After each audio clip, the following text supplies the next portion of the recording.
there's a certain group of people who are having high levels of hospital admissions, but they're not necessarily engaging well with the treatment service. And it's a very small number, but it led us to sort of question, what's this about? Why is this happening? And is there anything we can do about it? So we looked at a pilot around sort of targeting those people specifically, and working with them in a different way, because obviously what we were doing wasn't 100% maybe meeting their needs. They're often people who either struggle to engage in traditional alcohol treatment services, or just find it hard to sort of make contact or stay in touch. So we want to look at doing that a different way. So a normal alcohol worker would have between sort of 30 or 40 cases at any one time, depending on the level of complexity. This worker will only work with up to about 15 people at a time. The main reason for this is because of the different way in which she works. So it's very resource heavy, but the outcomes are good.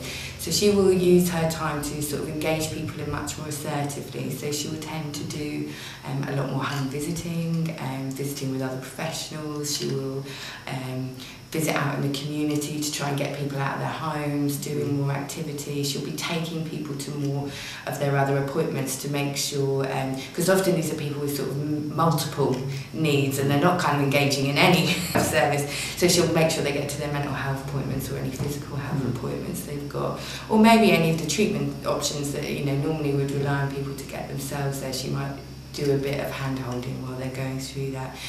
And the other parts are about the low caseload, in which there's different needs. These are some of the people quite risky and complex, so there's a lot of work done in terms of risk management, ensuring safeguarding plans are in place, making sure people are sort of informed and well assessed and well coordinated. The target alcohol worker works as part of the community alcohol team, but the referral route is quite different.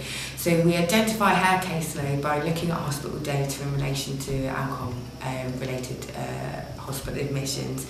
What we've done then is sort of identified the top sort of 30-40 people in terms of those admissions, and then we've directly via their GPs gone about introducing the service to them, offering it to them, looking at engaging them. So we've done that by writing. We might have gone to meet them at home, we might have phoned them, and through that people have either agreed or not agreed to sort of take up the offer of support.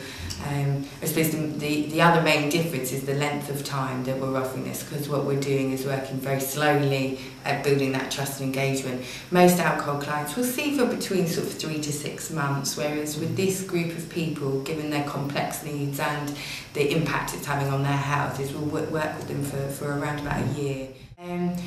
The pilot and sort of the first 6 months of running this project now, we've seen people, we don't have any expectation that people have to address their alcohol use to use this service. They just have to sort of engage with us.